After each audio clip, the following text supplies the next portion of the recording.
Hey everybody, I'm Tim Stratton. I'm with Freethinking Ministries, and we've been discussing the historical evidence for God's existence. And this is done by way of the historical evidence of the resurrection of Jesus.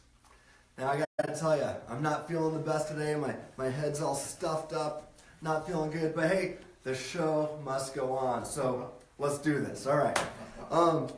So far, we've been trying to explain fact 7. And that is, why did the disciples think and behave the way they did?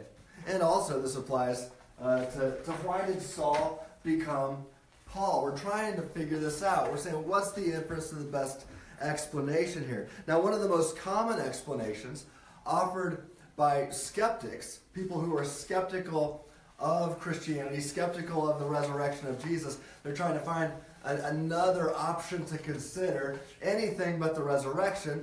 Well, the one that is commonly offered, whether it be in academia or on the internet or the local coffee shop, it's, hey, it was just a hallucination, right? It's just a hallucination.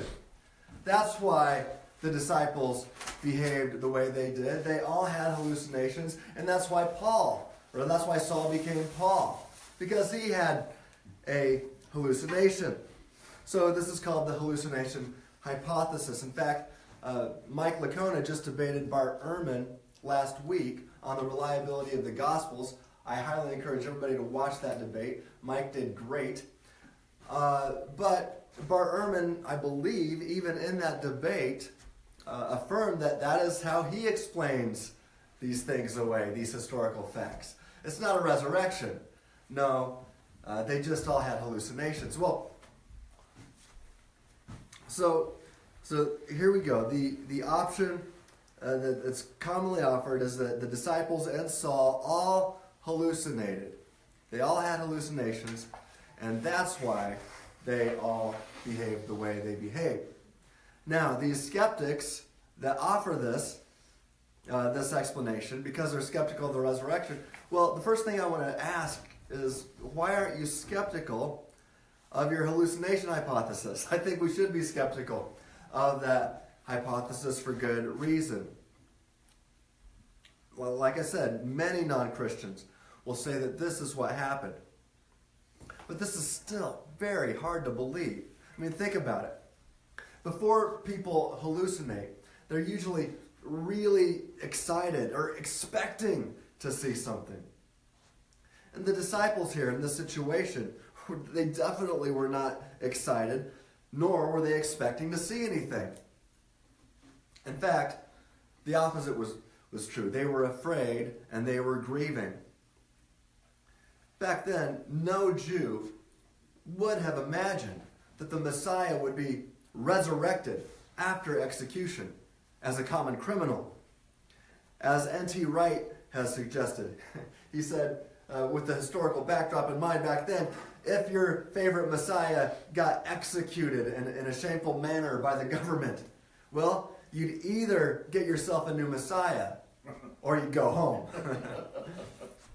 Back then, Jews believed that people would be resurrected only at the end of the world. So this is also why options 1, 2, 3, and 4 here on the board that we discussed in our previous episode are hard to believe. If Jesus was not resurrected, you got to ask yourself some questions. 1, where did the disciples get this strange idea? 2, why did they keep preaching it to the Jews even though they knew it would be extremely hard to believe? And on top of that, think about this. It's extremely difficult for many different people to hallucinate the same thing, especially at different times. I mean, it's crazy to think about that, or to suggest that that's actually what occurred.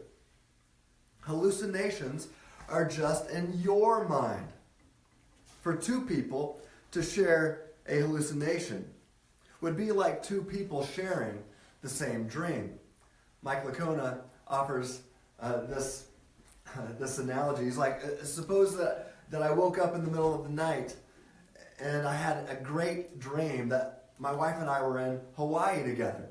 And so he says, so I wake up my wife, Debbie, and Mike's saying this, and I wake her up, and I'm telling her about this dream that I had where we're in Hawaii on this great vacation. And she said, well, I'm having the exact same dream. Why'd you wake me up? And then Mike's like, well, let's go back to sleep and get a free vacation out of the dream, right? So, no, that's ridiculous. But to say that people were all experiencing the same subjective hallucination is also absurd. It's not a good explanation. And the disciples weren't that stupid. They were willing to die for saying that they saw Jesus. So they had to be very sure that it wasn't just a dream. And of course they knew about dreams. So the question is raised, how did the tomb get empty? Even if the disciples did have hallucinations of Jesus, the question still remains, what about the tomb? Right? If everybody's having this hallucination, you would still go check out that tomb. How come it's empty? Even if the disciples did have hallucinations of Jesus, that doesn't explain what happened to his body.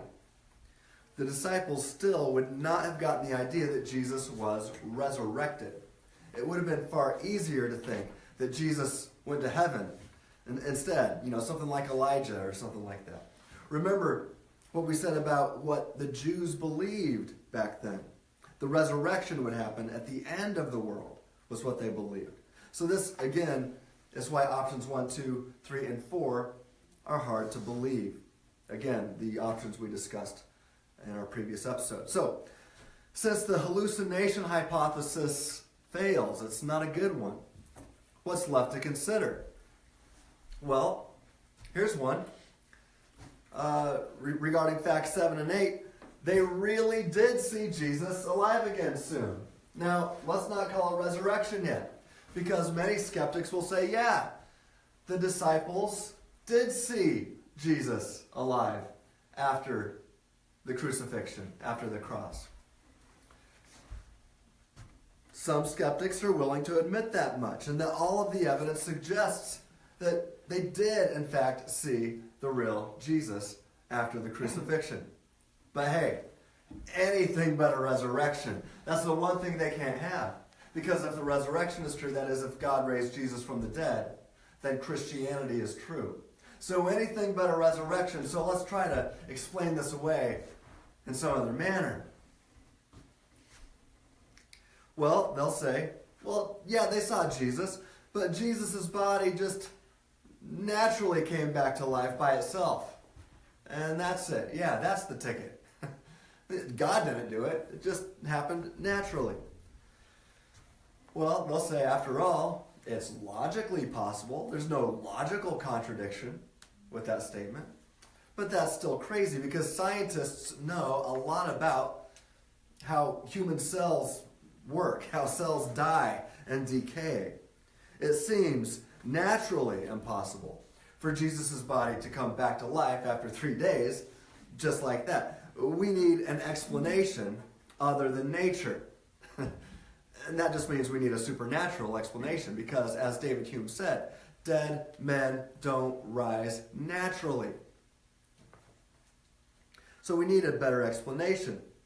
And if we have a supernatural explanation, well, it seems that the best explanation of that would be we have a miracle on our hands. God raised Jesus from the dead. So, also consider this. Out of all the dead bodies that have ever existed, wouldn't it be quite strange that it happens to be Jesus at that time and place? Jesus' body that naturally came back to life. The timing of such an unlikely event is a little too coincidental, don't you think? Well, why? Because of what Jesus also said, that he represented God and so has power over life and death. Again, anything but a resurrection. Consider another claim. That one doesn't work. Let's consider another hypothesis to consider. This one is commonly offered, that very smart and intelligent and powerful aliens raised Jesus from the dead. So we have a resurrection, but God didn't do it. No, aliens did it. Yeah, that's the ticket. It's easier to believe in that than God raising Jesus from the dead. Anything but a resurrection. But you see, there's no evidence that aliens exist. We got to make that up. We got to make up this explanation. That means it's an ad hoc explanation and not to be preferred. Now, even if aliens did exist, it's possible they exist. But even if they did exist, they would have to be incredibly lucky to find our planet. This little blue, the pale blue dot in the middle of this vast universe. And they'd have to find us, first of all. So they'd have to be incredibly lucky to find our planet at the right time because this universe is so huge. It's probably impossible to travel very far in outer space anyway. And just let me say that many things that we see in movies are probably scientifically impossible. And that makes me sad because it seems like, according to the best physicists out there, lightsabers are scientifically impossible. I know. Bummer, because I really want a lightsaber someday. I've been wanting a lightsaber since I was 4, so come on, let's try to invent this thing. I don't want to accept that it's scientifically impossible, not quite yet. All right, so anyway, back to Jesus. Even if these aliens, back to aliens I should say, even if these aliens did find our planet, why would they even have noticed Jesus? Why would they care about Jesus if these aliens happen to exist? Even if they did notice Jesus, why would they care about this crazy man in the middle of nowhere? And even if they did care for some weird reason, they wouldn't probably have the technology to raise him from the dead, because we already discussed why it's probably, at least scientifically, impossible for a dead man to be raised after, considering what happens to your cells, what scientists know about cells. So it's just not a good explanation at all. Is it logically possible? Sure. Is it a good explanation? No. So this is actually offered as a way to try to make sense of the historical facts. People realize, we've got historical facts that point to the resurrection. So these folks will go to the extreme and say, a resurrection occurred, but it wasn't God raising Jesus from the dead. Anything but that, because we can't have Christianity be true. So it's aliens that did it. Come on, we need a better explanation. Anything but a resurrection. Well, then they'll offer this one sometimes. Well, there's another God, not the God of the Bible, but a God, let's call this God Gaga, the Gaga God, right? And Gaga is a divine being who just loves to trick people. So he raised Jesus from the dead to punk you all, right? He punked us. He raised Jesus from the dead, but that's just, that's absurd. There's absolutely no evidence that a God called Gaga exists. You just had to make it up to explain this away because you don't want Christianity to be true. You had to make up Gaga. There's no evidence for Gaga. And even if Gaga did exist, or, why would he care about Jesus or what Jesus said? Jesus said that he represented God, Yahweh, capital G God, right? Jesus said he represented God, so other gods with little g's would have no reason to raise Jesus from the dead. Where's the evidence that God loves tricking, or that Gaga would love tricking people also? That's ad hoc. And with this in mind, you could just use this Gaga explanation to explain just about anything. So it's, just not a good explanation. Anything but a resurrection. Anything but God raising Jesus from the dead. The God of the Bible raising Jesus from the dead. Well, let's consider another option. Since these other options aren't good, let's consider this one. That the God revealed by Jesus in the Bible exists, and that same God did raise Jesus from the dead. Let's consider that one, don't you think? All right, but wait, somebody might say, but aren't you just making up the idea of God like you did with Gaga? No. There's several reasons why that objection won't work, because we are allowed to use God as an explanation, Yahweh here, as an explanation, because part of the historical facts about Jesus was that he said he represented this God. So you got to take that into consideration. Plus, we've spent several months now going over all of the evidence for the existence of God, right? Independent arguments and independent evidence pointing to the existence of a God. From the Kalam cosmological argument to the Leibnizian argument from contingency, the moral argument, the fine-tuning argument pointing to the existence of God, the free-thinking argument, the ontological argument. Alan Planiga has noted that there's a couple dozen arguments or so for the existence of God. We have good reason, aside from the historical evidence, apart from this, that God exists. We don't have any other evidence for Gaga or aliens or anything like that, but we do have arguments and evidence for the existence of God. Now, unlike Gaga, we also don't have to make up a reason why God would want to raise Jesus. It really comes down to this. It all depends on whether Jesus was right about what he said.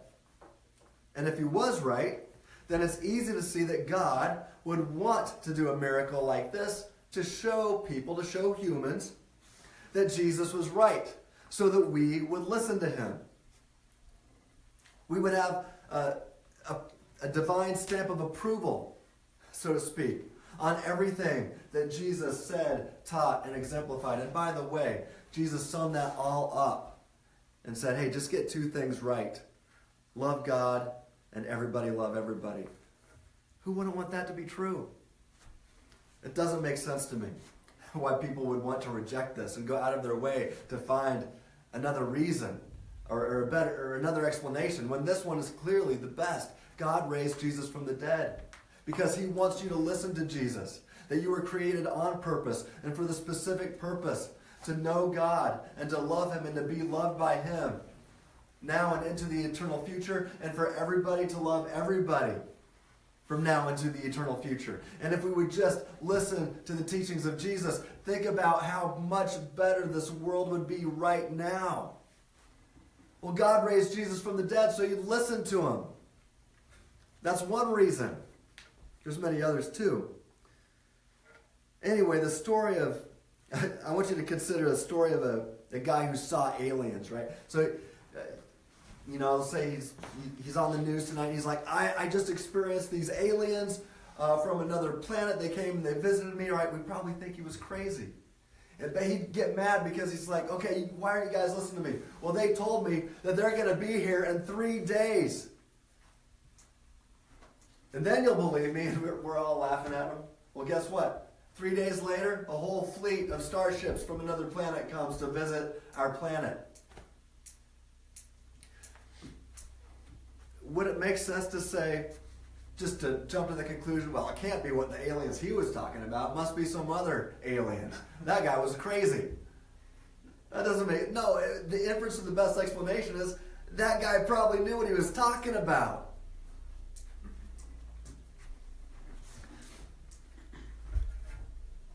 Jesus was either right or he was wrong, based on the logical law of the excluded middle. Jesus was right or he was wrong.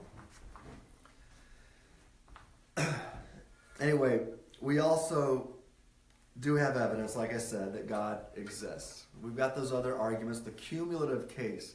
So it's not a stretch to say, man, the inference of the best explanation here is that God raised Jesus from the dead. That's the inference of the best explanation, especially since we've got independent arguments and evidence pointing to the existence of God. But even if we didn't have that evidence, this would still be the best explanation based upon what Jesus taught and based upon what Jesus said, just like the story of the guy who saw the aliens. So, I think we're going to end with that today. In our next episode, I think we're going to wrap up our discussion on the resurrection. So make sure you come back for that one. In the meantime, as I like to say, stay reasonable.